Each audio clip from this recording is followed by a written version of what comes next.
안녕하세요. 시간의 극장입니다. 구독과 좋아요 부탁드립니다. 경상북도 깊은 산골 50가구 남짓한 작은 마을에 아침 안개가 천천히 걷히고 있었어요.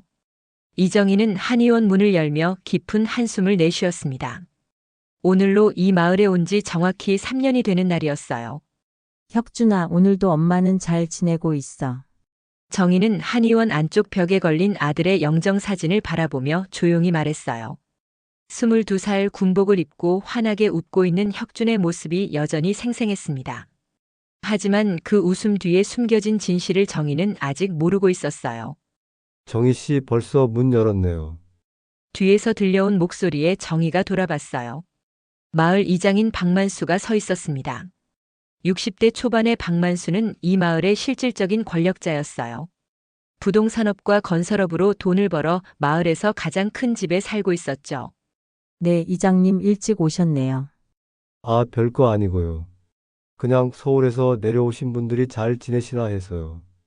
박만수의 말투는 친근해 보였지만 정희는 그의 눈빛에서 묘한 경계심을 느꼈어요. 마을 사람들은 모두 그랬어요. 겉으로는 정중했지만 어딘가 벽을 세우고 있다는 느낌이 들었죠. 고맙습니다. 덕분에 잘 지내고 있어요. 그런데 정희 씨 남편분은 요즘 어떠세요? 자주 술을 드시던데. 박만수의 말에 정희의 표정이 굳어졌어요. 남편 이상철은 아들을 잃은 후 술에 의존하며 살고 있었거든요. 특수부대 교관 출신이었던 상철은 혁준의 죽음 이후 완전히 다른 사람이 되어버렸어요. 괜찮습니다. 시간이 해결해 줄 거예요. 그렇긴 하지만 마을이 조용한 곳이라 소음에 민감한 분들이 계셔서요. 박만수의 말에는 은근한 경고가 담겨 있었어요. 정희는 그것을 알아차렸지만 내색하지 않았습니다. 주의하겠습니다. 박만수가 떠난 후 정희는 한의원 정리를 시작했어요. 하지만 마음 한편으로는 불안함이 자리 잡고 있었습니다. 이 마을에 온 지 3년이 지났지만 여전히 이방인 취급을 받고 있었거든요.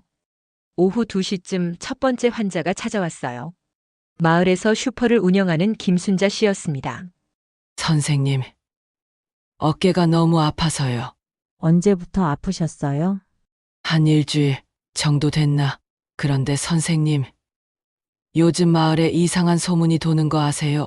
김순자의 말에 정희가 고개를 들었어요. 무슨 소문이요?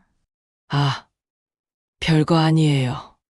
그냥 서울 사람들이 여기 와서 마을 분위기를 흐린다는. 김순자는 말을 흐렸지만 정희는 그 의미를 충분히 이해했어요. 마을 사람들이 자신의 가족을 곱게 보지 않는다는 뜻이었죠. 저희가 뭔가 잘못한 게 있나요? 아니에요. 아니에요. 그냥 나이 든 분들이 변화를 싫어하시는 거죠. 하지만 김순자의 표정에는 뭔가 더 말하고 싶은 것이 있어 보였어요. 정희는 침을 놓으며 조심스럽게 물어봤습니다. 혹시 저희 혁준이 이야기 들어보셨어요? 김순자의 손이 살짝 떨렸어요. 그 일은 안타까웠죠. 그런데 선생님, 그런 일은 너무 파헤치지 마세요. 왜요?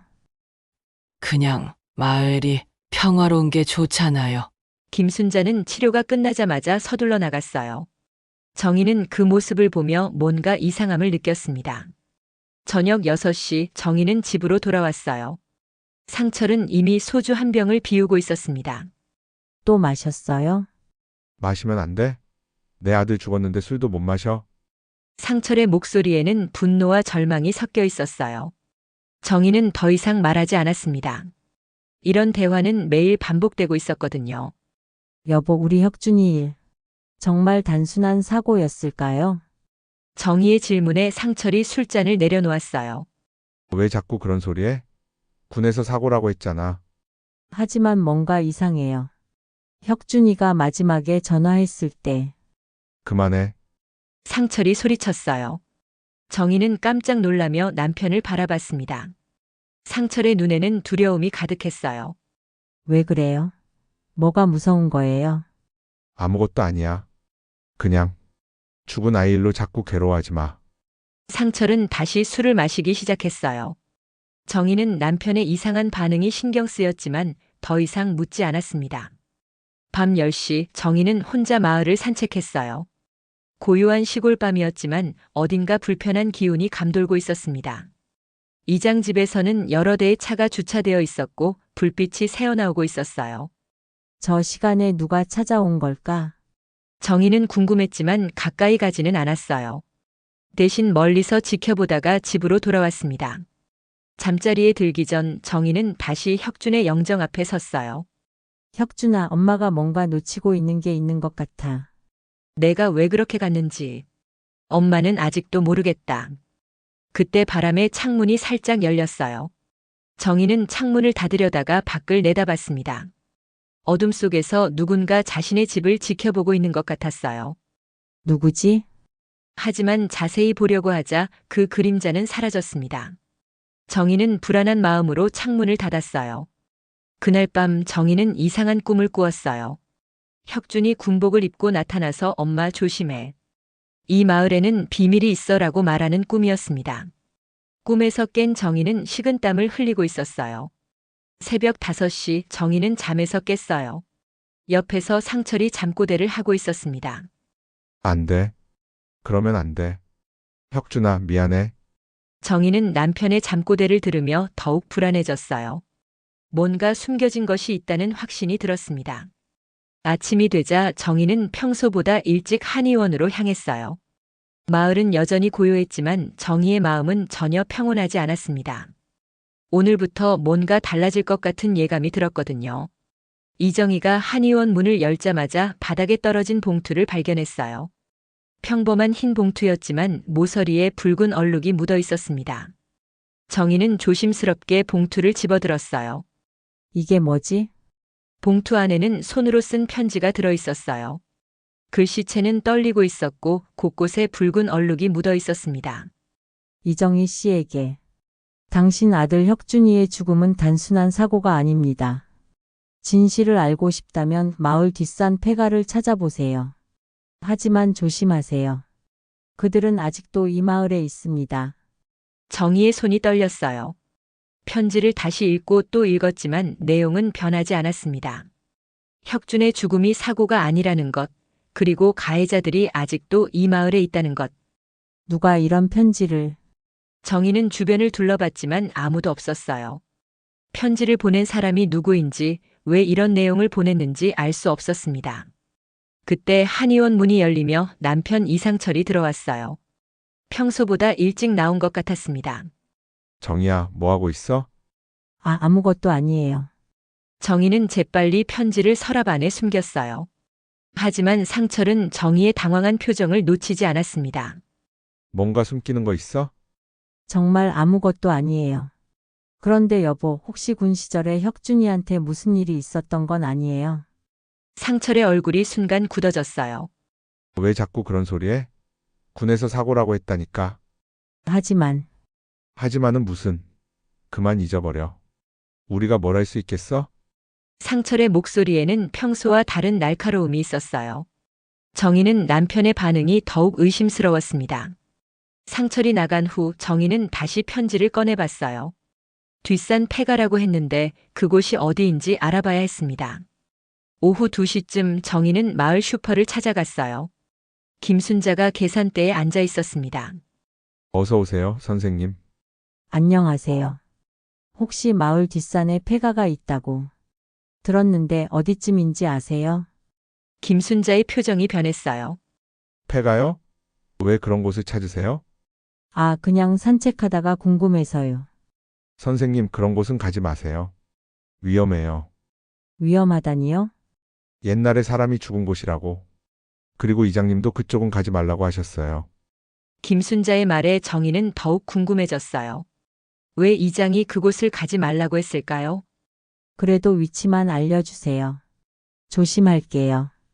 김순자는 망설이다가 작은 종이에 간단한 지도를 그려줬어요. 정말 조심하세요. 그리고 아무한테도 제가 알려줬다고 하지 마세요. 정희는 김순자의 두려워하는 표정을 보며 뭔가 심각한 일이 있다는 것을 느꼈어요. 저녁 6시 정희는 집으로 돌아왔어요. 상철은 또 술을 마시고 있었습니다. 여보, 오늘 마을 사람들과 이야기해 봤는데 뭔 이야기? 혁준이 일 말이에요. 뭔가 이상한 것 같아요. 상철이 술잔을 3개 내려놓았어요. 이상하긴 뭐가 이상해. 그만 좀 해. 왜 그렇게 화를 내요? 혹시 뭔가 알고 있는 거 아니에요? 알긴 뭘 알아. 나도 아무것도 몰라. 상철의 목소리가 떨리고 있었어요. 정희는 남편이 뭔가 숨기고 있다는 확신이 들었습니다. 여보, 솔직히 말해주세요. 혁준이 일에 대해 뭔가 아는 게 있죠? 상철이 갑자기 일어나더니 정희의 어깨를 붙잡았어요. 정희야, 제발 그만해. 우리 가족이 위험해질 수도 있어. 위험하다니요? 무슨 소리예요? 그냥 조용히 살자. 혁준이도 그걸 원할 거야. 상철은 더 이상 말하지 않고 방으로 들어가 버렸어요. 정희는 혼자 남겨진 채 혼란스러워했습니다. 밤 11시 정희는 잠들지 못하고 있었어요. 편지의 내용과 남편의 이상한 반응이 계속 머릿속을 맴돌았습니다. 그때 밖에서 이상한 소리가 들렸어요. 누군가 집 주변을 돌아다니는 것 같았습니다. 정희는 조심스럽게 창문으로 다가갔어요. 어둠 속에서 2명의 남자가 집을 지켜보고 있었어요. 그들은 정희가 창문을 보는 것을 알아차리고 재빨리 사라졌습니다. 누구지? 왜 우리 집을? 정희는 불안해졌어요. 편지를 받은 후부터 이상한 일들이 계속 일어나고 있었습니다. 다음 날 아침 정희는 한의원에 도착해서 깜짝 놀랐어요. 유리창에 금이 가 있었고 문 앞에는 죽은 고양이 한 마리가 놓여 있었습니다. 이게 뭐야? 정희는 떨리는 손으로 죽은 고양이를 치웠어요. 분명히 누군가 일부러 놓은 것이었습니다. 그때 마을 이장 박만수가 나타났어요. 어머, 이게 무슨 일이에요? 이장님, 누가 이런 짓을? 참 이상하네요. 마을에 이런 일이 생기다니. 박만수의 표정은 놀란 것 같았지만 정희는 그의 눈빛에서 뭔가 다른 것을 느꼈어요. 혹시 누가 그랬는지 아세요? 글쎄요. 요즘 마을에 이상한 사람들이 돌아다닌다는 소문이 있긴 한데. 이상한 사람들이요? 네, 서울에서 온 사람들 같다던데. 정희 씨, 혹시 누구한테 원한 산 일 없어요? 박만수의 질문에 정희는 당황했어요. 마치 자신이 이런 일의 원인인 것처럼 말하고 있었거든요.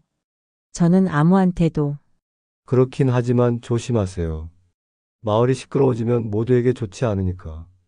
박만수는 의미심장한 말을 남기고 떠났어요. 정희는 그의 말에서 경고의 의미를 느꼈습니다. 오후 3시 정희는 마을 노인회장인 최 노인을 만났어요. 80대의 최 노인은 이 마을에서 가장 오래 산 사람 중 하나였습니다. 할아버지, 혹시 마을 뒷산 폐가에 대해 아시는 게 있나요? 최 노인의 얼굴이 굳어졌어요. 그런 곳은 왜 물어보나? 그냥 궁금해서요. 젊은 사람이 쓸데없는 호기심 부리지 마. 그런 곳은 가면 안 돼. 왜요? 옛날에 나쁜 일이 있었던 곳이야. 그리고 최 노인은 주변을 둘러보더니 목소리를 낮췄어요. 여기 오래 살려면 괜히 과거 파헤치지 마. 조용히 사는 게 최고야. 하지만 제 아들 일이. 그 일도 마찬가지야. 죽은 사람 일로 산 사람이 고생할 필요 없어.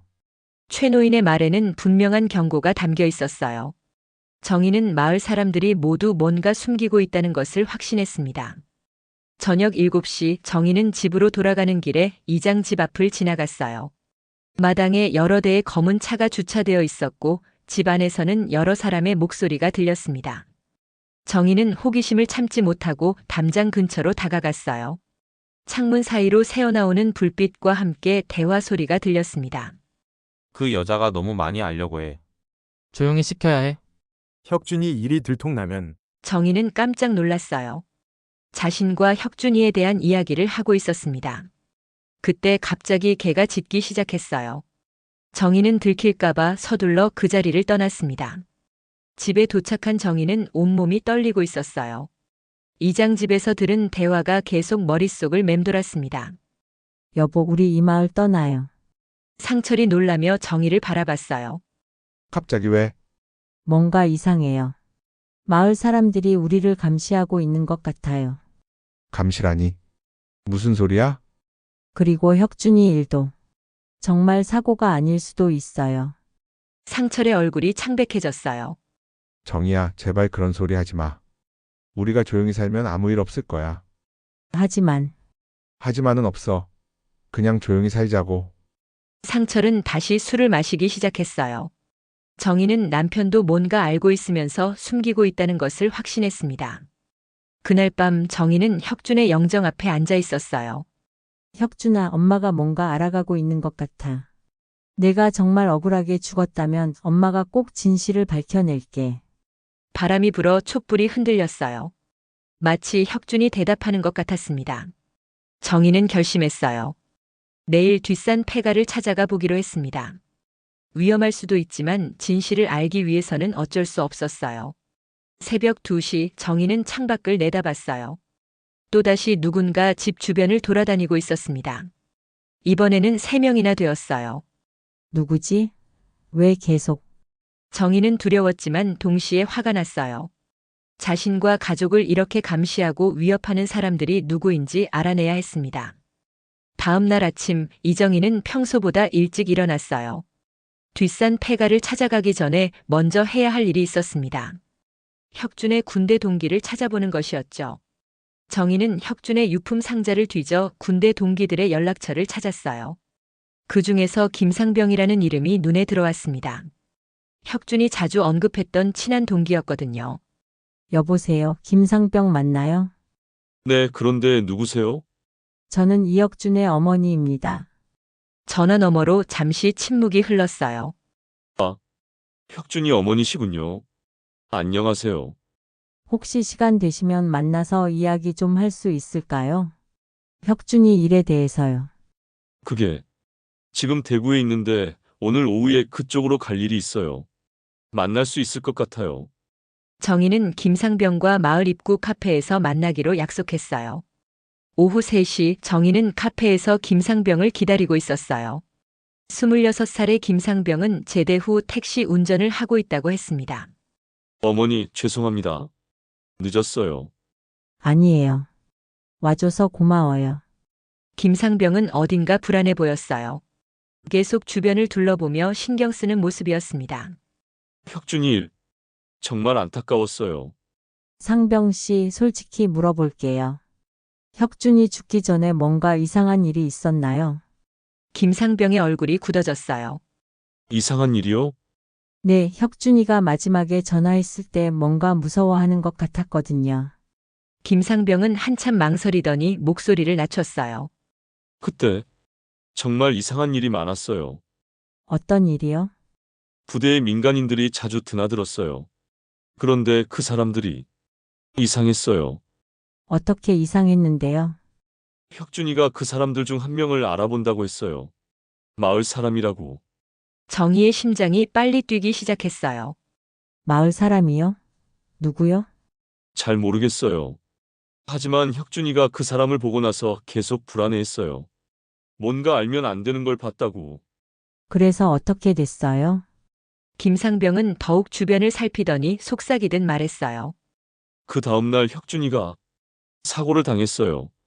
하지만 저는 사고가 아니라고 생각해요. 왜요? 혁준이는 군사훈련 전문가였어요. 그런 실수를 할 사람이 아니었거든요. 그리고 김상병이 말을 멈췄어요. 그리고 뭐요? 사고 현장에 있던 장비들이 누군가 조작한 것 같았어요. 하지만 아무도 조사하려고 하지 않았어요. 정희는 충격을 받았어요. 혁준의 죽음이 정말 사고가 아닐 수도 있다는 것이었습니다. 그런데 왜 지금까지 말하지 않았어요? 무서웠어요. 그리고 위에서 입 다물라고 했어요. 누가요? 부대 간부들이요. 이 일을 밖에 말하면 큰일 난다고. 김상병은 시계를 보더니 일어났어요. 어머니, 저 이제 가봐야 해요. 그리고 조심하세요. 조심하라니요? 그 사람들 아직도 살아 있어요. 그리고 이 마을에 있다고 들었어요. 김상병은 서둘러 카페를 나갔어요. 정희는 혼자 남겨진 채 충격에 빠져 있었습니다. 저녁 6시 정희는 집으로 돌아왔어요. 상철은 평소보다 더 많이 취해 있었습니다. 여보, 김상병이라는 사람 기억나요? 혁준이 군대 동기요. 상철이 술잔을 떨어뜨렸어요. 왜 그 사람 이야기를 해? 오늘 만나서 이야기했어요. 혁준이 일에 대해서요. 뭐라고 했는데? 상철의 목소리가 떨리고 있었어요. 혁준이 죽기 전에 마을 사람 중 누군가를 부대에서 봤다고 하더라고요. 상철이 갑자기 일어나더니 정희의 팔을 붙잡았어요. 정희야, 제발 그만해. 우리 모두 죽고 싶어? 왜 그렇게 말해요? 뭘 알고 있는 거예요? 나도 몰라. 하지만 위험하다는 건 알아. 상철은 더 이상 말하지 않고 방으로 들어가 버렸어요. 정희는 남편도 뭔가 알고 있다는 확신이 들었습니다. 밤 9시 정희는 뒷산으로 향했어요. 김순자가 그려준 지도를 보며 폐가를 찾아갔습니다. 어둠 속에서 손전등을 켜고 산길을 올라가는 것은 쉽지 않았어요. 30분 정도 올라가니 낡은 집 한 채가 보였어요. 지붕이 반쯤 무너져 있고 창문은 모두 깨져 있었습니다. 여기가 그 폐가인가? 정희는 조심스럽게 집 안으로 들어갔어요. 곰팡이 냄새와 썩은 냄새가 코를 찔렀습니다. 손전등으로 주변을 비춰보니 바닥에 여러 가지 물건들이 흩어져 있었어요. 그 중에서 정희의 눈에 들어온 것은 군번줄이었습니다. 이게 뭐지? 정희가 군번줄을 집어들고 보니 깜짝 놀랐어요. 거기에는 혁준의 이름과 군번이 적혀 있었습니다. 혁준이 군번줄이 왜 여기에? 정희는 더 자세히 살펴봤어요. 군번줄 옆에는 군부대 공식 문서 몇 장이 있었습니다. 문서에는 기밀이라는 도장이 찍혀 있었어요. 문서를 읽어보니 부대 내 불법 행위에 대한 내용이었어요. 민간인들이 부대 시설을 이용해 불법적인 일을 하고 있다는 내용이었습니다. 이게 무슨? 그때 뒤에서 발소리가 들렸어요. 정희는 깜짝 놀라 뒤를 돌아봤습니다. 누구세요? 하지만 대답은 없었어요. 정희는 불안해하며 문서와 군번줄을 가방에 넣었습니다. 집을 나오려는 순간 밖에서 여러 명의 목소리가 들렸어요. 분명히 이쪽으로 왔는데. 찾아봐, 어디 숨어 있을 거야. 정희는 급히 집 뒤쪽으로 숨었어요.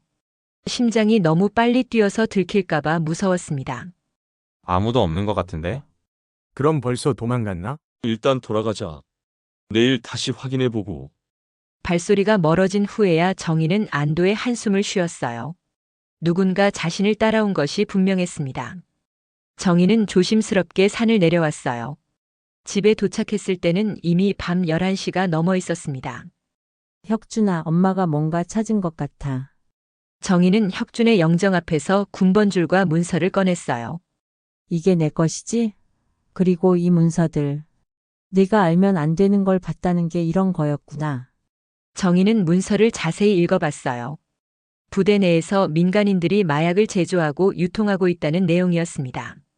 그리고 그 민간인들 중에는 마을 사람들도 포함되어 있었어요. 이장 박만수. 문서에 박만수의 이름이 적혀 있었어요.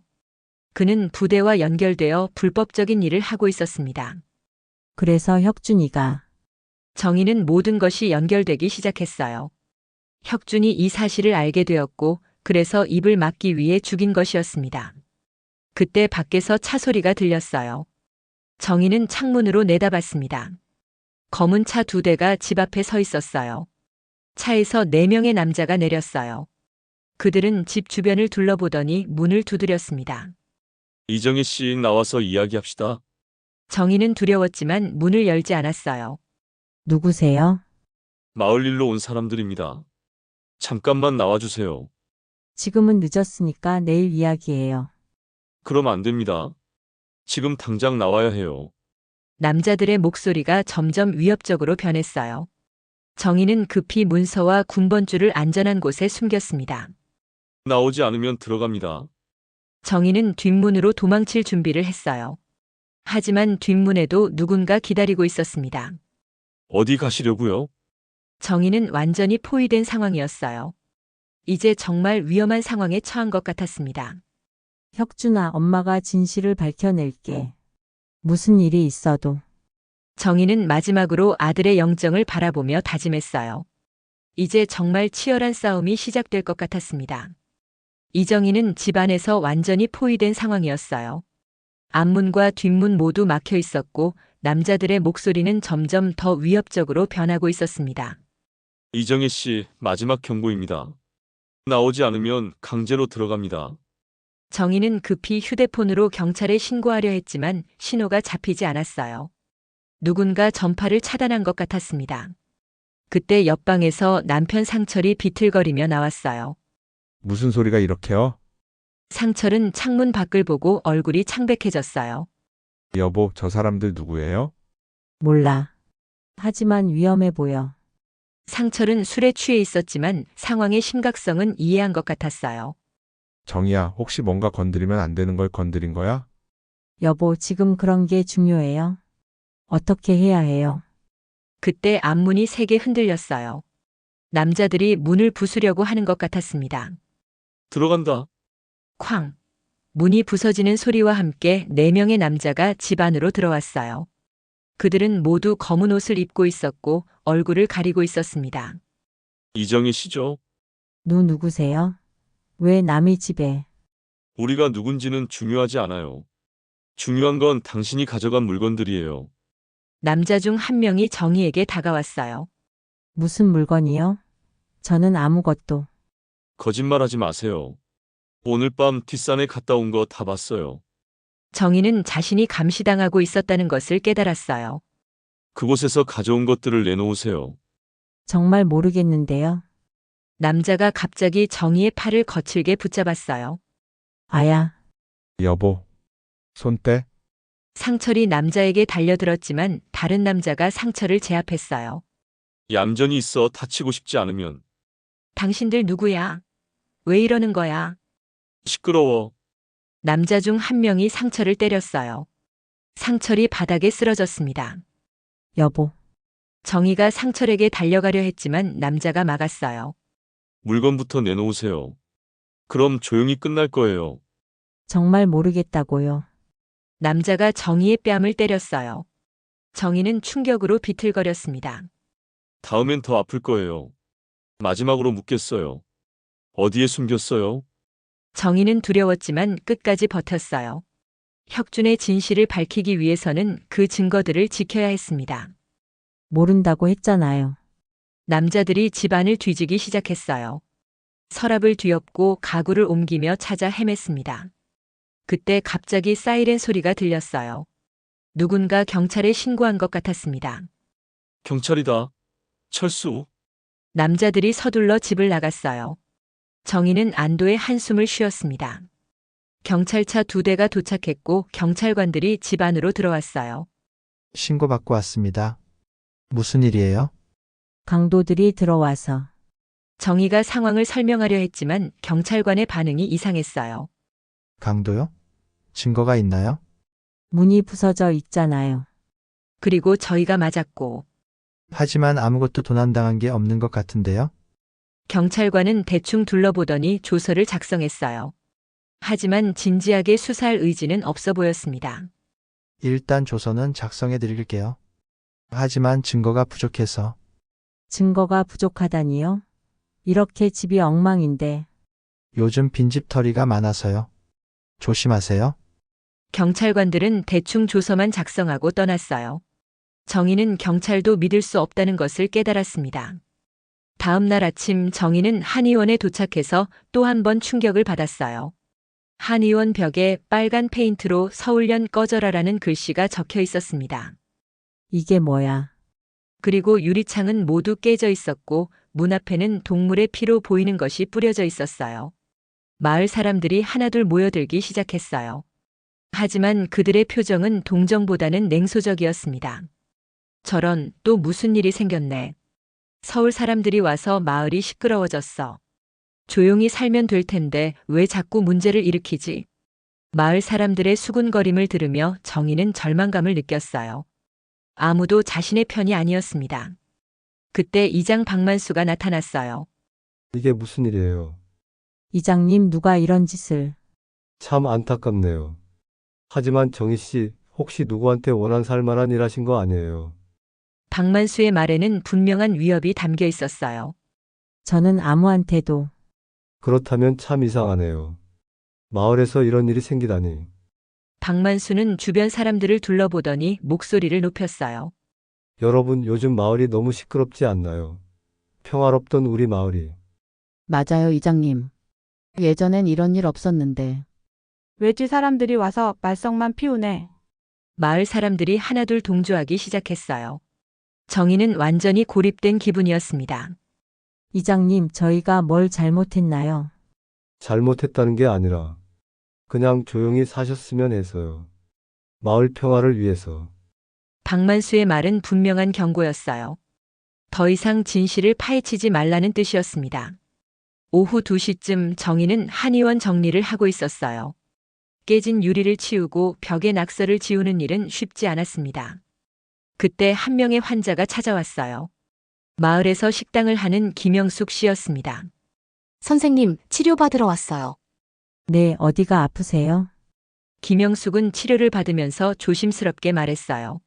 선생님, 요즘 마을 분위기가 좀 이상해요. 어떻게요? 이장님이 마을 사람들한테 선생님 가족과 거리를 두라고 했대요. 정희는 충격을 받았어요. 왜요? 잘 모르겠어요. 하지만 마을에 문제가 생길 수 있다고. 무슨 문제요? 김영숙은 주변을 살피더니 목소리를 낮췄어요. 선생님 조심하세요. 이장님이 화나 있어요. 왜 화가 났는데요? 선생님이 뭔가 알면 안 되는 걸 알려고 한다고. 김영숙은 더 이상 말하지 않고 서둘러 나갔어요. 정희는 이장이 자신을 완전히 적으로 여기고 있다는 것을 깨달았습니다. 저녁 6시 정희는 집으로 돌아왔어요. 상철은 어젯밤 일로 충격을 받아 더욱 술에 의존하고 있었습니다. 여보, 우리 이 마을 떠나요. 떠나자고? 갑자기? 여기 있으면 위험해요. 어젯밤 일 봤잖아요. 상철은 한참 생각하더니 고개를 저었어요. 떠날 수 없어. 왜요? 그냥 떠날 수 없다고. 정희는 남편의 이상한 반응이 의심스러웠어요. 혹시 이장하고 무슨 관계가 있는 거예요? 상철의 얼굴이 굳어졌어요. 무슨 소리야? 어젯밤에도 그렇고 자꾸 이상하게 행동해요. 이상하긴 뭐가 이상해. 상철이 갑자기 소리쳤어요. 정희는 남편이 뭔가 숨기고 있다는 확신이 들었습니다. 밤 9시쯤 집 밖에서 시끄러운 소리가 들렸어요. 정희가 창문으로 내다보니 이장의 아들 박진수가 술에 취해 소리 지르고 있었습니다. 이정희, 나와. 박진수는 28살로 마을에서 건달로 유명했어요. 나와서 이야기하자고. 정희는 나가지 않았지만 박진수는 계속 소리쳤어요. 내 아들 그때 죽은 거 내 탓 아니냐. 정희는 충격을 받았어요. 박진수가 혁준의 죽음에 대해 뭔가 알고 있는 것 같았습니다. 내가 괜히 서울에서 와서 말썽 피우니까 아들이 죽은 거야. 무슨 소리예요? 정희가 창문을 열고 소리쳤어요. 사실대로 말하는 거야. 내 아들 알면 안 되는 걸 알려고 해서 죽은 거라고. 박진수의 말에 정희는 더욱 확신했어요. 혁준의 죽음이 정말 사고가 아니었다는 것을. 무슨 뜻이에요? 제대로 말해봐요. 아직도 모르냐? 내 아들이 우리 일에 코 박으려고 해서. 그때 이장 박만수가 나타나 아들을 말렸어요. 진수야, 그만해. 집에 가자. 아버지, 왜요? 이 여자가 알아야 하는 거 아니에요? 닥치고 따라와. 박만수는 아들을 억지로 끌고 갔어요. 하지만 박진수의 말은 정희에게 큰 충격을 주었습니다. 그날 밤 정희는 잠들 수 없었어요. 박진수의 말이 계속 머릿속을 맴돌았습니다. 혁준이 정말 무언가를 알려고 해서 죽임을 당한 것일까요? 새벽 2시쯤 정희는 혁준의 영정 앞에 앉아 있었어요. 혁준아, 엄마가 점점 진실에 가까워지고 있는 것 같아. 하지만 너무 무서워. 그때 밖에서 또 이상한 소리가 들렸어요. 누군가 집 주변을 돌아다니고 있었습니다. 정희는 창문으로 내다봤어요. 어둠 속에서 여러 명의 사람들이 집을 감시하고 있었습니다. 또 왔네. 정희는 두려웠지만 동시에 화가 났어요. 이렇게 자신과 가족을 위협하는 사람들이 누구인지, 그리고 왜 이러는지 반드시 알아내야 했습니다.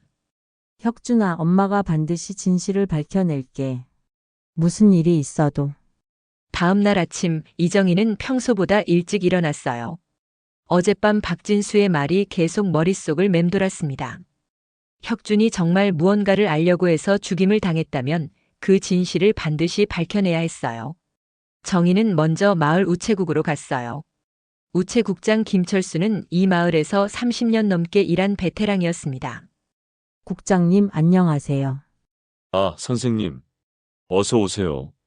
김철수는 정희를 보더니 어딘가 불편해하는 표정을 지었어요. 혹시 제가 받은 편지들 중에 이상한 게 있었나요? 이상한 편지요?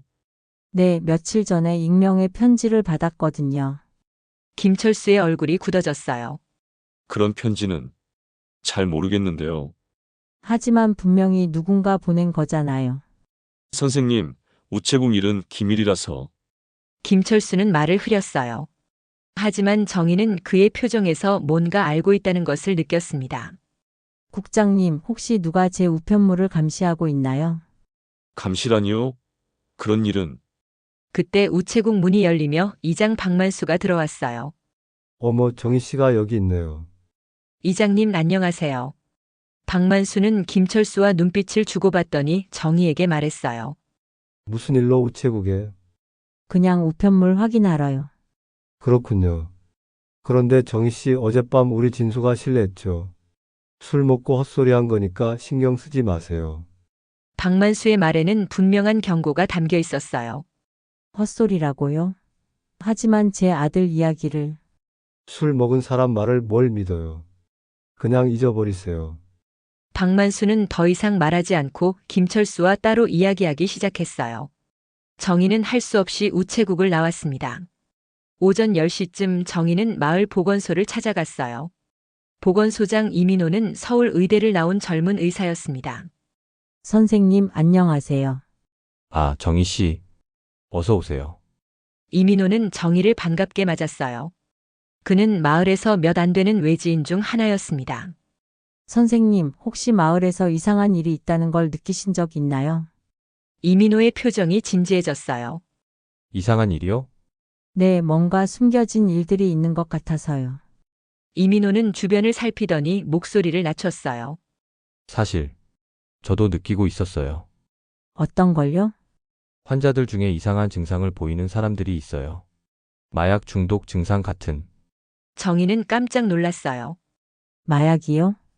네, 하지만 이 마을에서 마약이 어디서 나오는지. 혹시 더 자세히 말씀해 주실 수 있나요? 이민호는 잠시 망설이더니 말했어요. 특히 젊은 사람들 중에 그런 증상을 보이는 사람이 많아요. 그런데 모두 입을 다물고 있어요. 왜요? 무서워하는 것 같아요. 누군가를. 그때 보건소 문이 열리며 박만수의 아들 박진수가 들어왔어요. 그는 어젯밤과 달리 멀쩡해 보였습니다. 의사 선생님 안녕하세요. 진수 씨, 어서 오세요. 박진수는 정희를 보더니 씩 웃었어요. 이정희 씨도 여기 있네요. 안녕하세요. 어젯밤 일은 죄송했어요. 술 먹고 헛소리 했네요. 박진수의 말은 사과 같았지만 그의 눈빛은 위협적이었어요. 정희는 보건소를 나와 마을 카페로 갔어요. 거기서 서울에서 온 기자 한 명을 만나기로 했거든요. 오후 2시 카페에서 기자 김민수를 만났어요. 그는 사회부 기자로 정희가 인터넷을 통해 연락한 사람이었습니다. 안녕하세요, 이정희 씨. 기자님 와주셔서 감사해요. 김민수는 30대 중반의 날카로운 인상을 가진 남자였어요. 전화로 말씀하신 내용이 사실이라면 큰 사건이 될 수 있어요. 정희는 지금까지 알아낸 모든 것을 김민수에게 말했어요. 혁준의 죽음, 뒷산 폐가에서 찾은 문서들, 그리고 마을 사람들의 이상한 행동까지. 문서는 어디 있나요?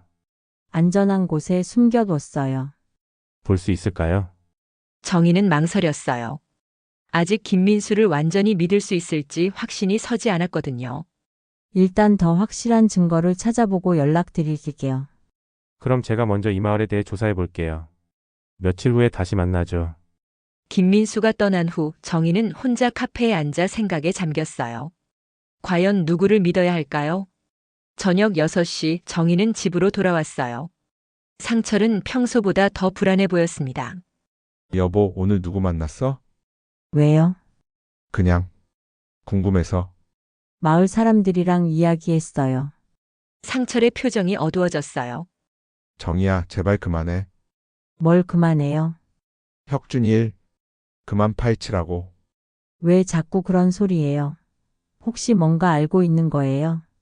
상철이 갑자기 정희의 손을 붙잡았어요. 정희야, 우리 가족이 위험해질 수 있어. 위험하다니요? 무슨 소리예요? 그냥 믿고 조용히 살자. 상철은 더 이상 말하지 않았어요. 하지만 정희는 남편이 분명히 뭔가 알고 있다는 것을 확신했습니다. 밤 9시쯤 정희는 뒷산 폐가에 숨겨둔 문서들을 가져오기로 결심했어요. 기자에게 보여주기 위해서는 증거가 필요했거든요. 정희는 조심스럽게 집을 나와 뒷산으로 향했어요. 어둠 속에서 손전등을 켜고 산길을 올라갔습니다. 폐가에 도착해서 문서들을 찾으려 했지만 없었어요. 분명히 여기 숨겨뒀는데 사라져 있었습니다. 어떻게 된 거지? 정희는 당황했어요. 누군가 먼저 와서 가져간 것 같았습니다. 그때 뒤에서 발소리가 들렸어요. 정희는 깜짝 놀라 뒤를 돌아봤습니다. 찾는 게 이거예요. 박만수가 문서들을 들고 서 있었어요. 그의 뒤에는 여러 명의 남자들이 있었습니다. 이장님, 그게 제 거예요. 당신 거라고요. 이건 원래 있으면 안 되는 거예요. 박만수가 문서들을 불에 태우기 시작했어요. 안 돼요. 정희가 달려들려 했지만 남자들이 막았어요. 정희 씨 이제 그만하세요. 왜 이러는 거예요? 제 아들이 죽었다고요. 당신 아들이 죽은 건 안타까워요. 하지만 이미 끝난 일이에요. 끝난 일이라니요? 살인이잖아요. 박만수의 얼굴이 차갑게 변했어요. 살인이라고 했나요? 네, 혁준이는 억울하게 죽었어요. 그럼 증명해 보세요. 증거가 있나요? 박만수는 문서들을 모두 태워버렸어요. 정의의 유일한 증거가 사라진 것이었습니다. 이제 조용히 사세요. 더 이상 과거를 파헤치지 마세요. 안 돼요. 진실을 밝혀야 해요. 진실이라고요. 당신이 아는 게 진실이라고 생각해요. 박만수가 정의에게 다가왔어요. 당신 남편한테 물어보세요. 그가 뭘 알고 있는지. 무슨 뜻이에요? 이상철 씨가 우리와 얼마나 깊이 연관되어 있는지 모르시는군요. 정의는 충격을 받았어요. 남편이 이들과 연관되어 있다는 것이었습니다. 거짓말이에요. 거짓말인지 아닌지는 집에 가서 확인해 보세요. 박만수는 남자들과 함께 떠났어요. 정희는 혼자 남겨진 채 절망에 빠졌습니다. 집으로 돌아가는 길에 정희는 많은 생각을 했어요. 남편이 정말 이들과 연관되어 있을까요? 그렇다면 혁준의 죽음에도 관련이 있는 것일까요? 집에 도착했을 때 상철은 거실에서 술을 마시고 있었어요. 평소보다 더 많이 취해 있었습니다. 여보, 이장님을 만났어요. 상철이 깜짝 놀라며 정희를 바라봤어요. 뭐라고 했는데? 당신이 그들과 연관되어 있다고 했어요. 상철의 얼굴이 창백해졌어요. 그건 사실이에요. 상철은 한참 동안 말하지 못했어요. 그의 침묵이 모든 것을 말해주고 있었습니다. 여보, 정말 그들과 관련이 있는 거예요.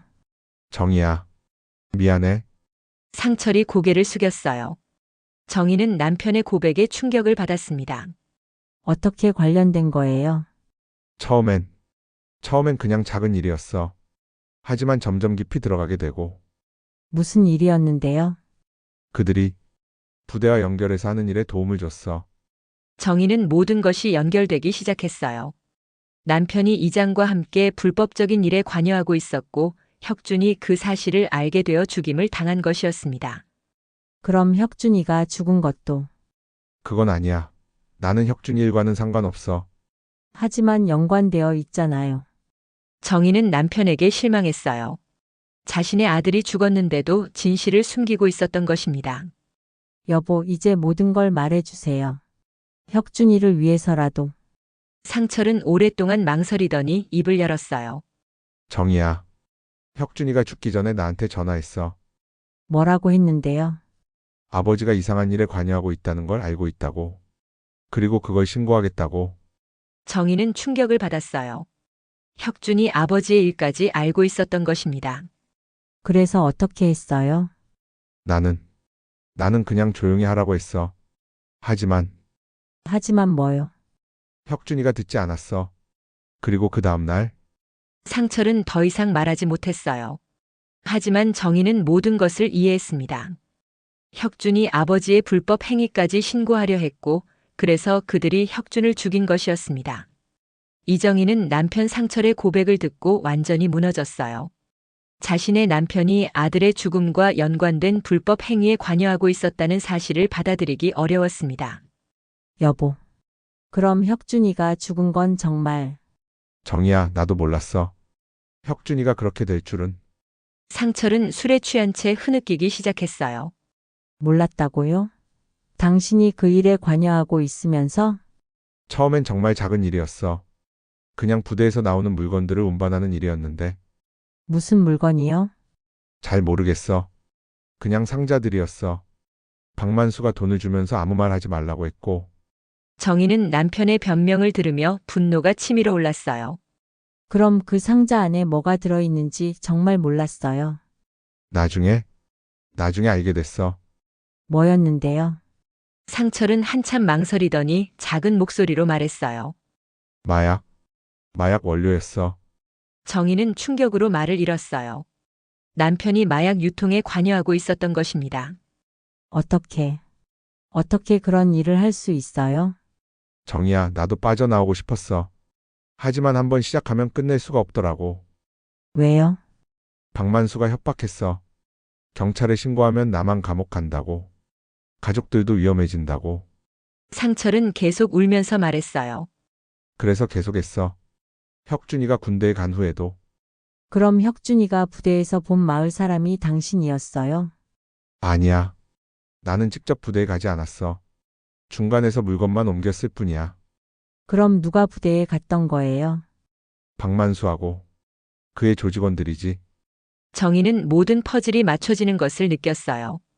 혁준이 부대에서 본 마을 사람은 박만수였고, 그래서 혁준이 위험해진 것이었습니다. 여보, 혁준이가 마지막에 당신한테 전화했을 때 정확히 뭐라고 했어요? 아버지가 이상한 사람들과 일한다는 걸 알고 있다고. 그리고 그걸 막아야 한다고. 그래서요? 나는 혁준이한테 제발 조용히 하라고 했어. 위험하다고. 하지만 혁준이는 듣지 않았어. 상철이 더욱 울음을 터뜨렸어요. 그리고 그 다음날 혁준이가 사고를 당했다는 연락이 왔어. 정희는 남편을 바라보며 복잡한 감정을 느꼈어요. 분노와 실망, 그리고 동시에 안타까움도 있었습니다. 여보, 이제라도 경찰에 신고해요. 안 돼. 그럼 우리 모두 죽어. 상철이 갑자기 소리쳤어요. 박만수가 뭐라고 했는지 알아? 입 다물고 있으면 안전하지만 배신하면 가족 모두 위험하다고 했어. 그래도 혁준이를 위해서라도.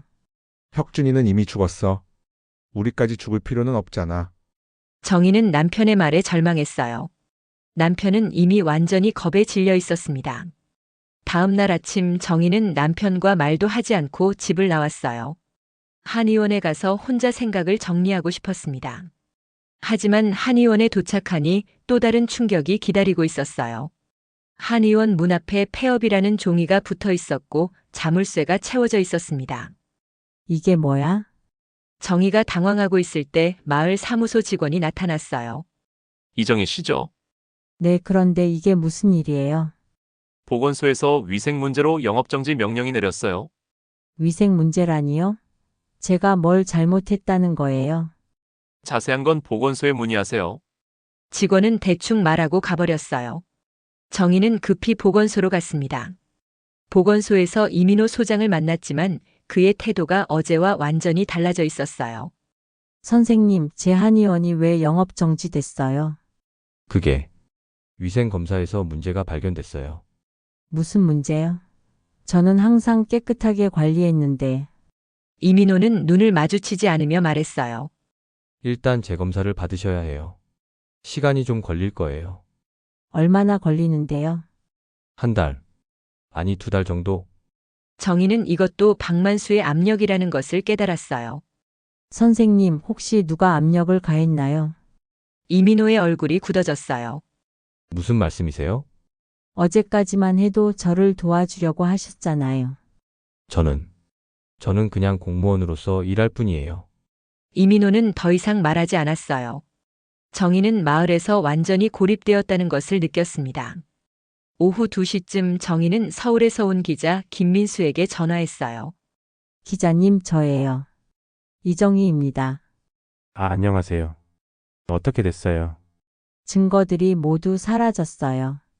그리고 제 한의원도 영업 정지됐고, 그렇군요. 예상했던 일이에요. 김민수의 반응이 이상했어요. 너무 담담했습니다. 기자님, 그래도 기사를 써주실 수 있나요? 그게 어려울 것 같아요. 왜요? 증거가 없으면 기사를 쓸 수 없어요. 그리고 김민수가 잠시 망설이더니 말했어요. 사실 제가 이미 이 마을에 대해 조사해봤는데 별다른 문제를 찾을 수 없었어요. 정희는 충격을 받았어요. 그럴 리가 없어요. 분명히 문제가 있다고요. 이정희 씨, 혹시 너무 감정적으로 접근하시는 건 아닌가요? 아들을 잃은 슬픔 때문에. 감정적이라고요? 네, 객관적으로 보면 그냥 군대 사고였을 수도 있어요. 정희는 김민수도 믿을 수 없다는 것을 깨달았어요. 아마 그도 누군가로부터 압력을 받았거나 아니면 처음부터 그들 편이었을지도 모릅니다. 저녁 6시 정희는 집으로 돌아왔어요. 상철은 여전히 술에 취해 있었고 집안은 엉망이었습니다.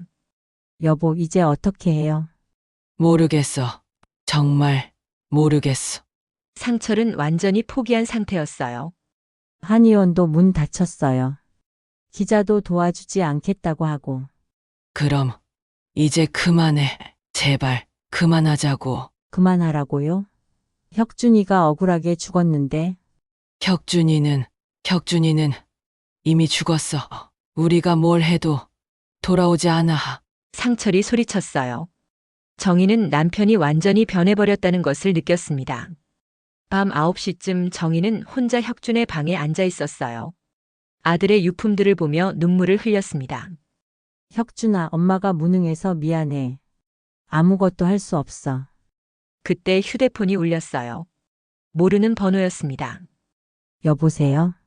이정희 씨죠? 네, 누구세요? 김순자예요. 혹시 시간 되면 만날 수 있을까요?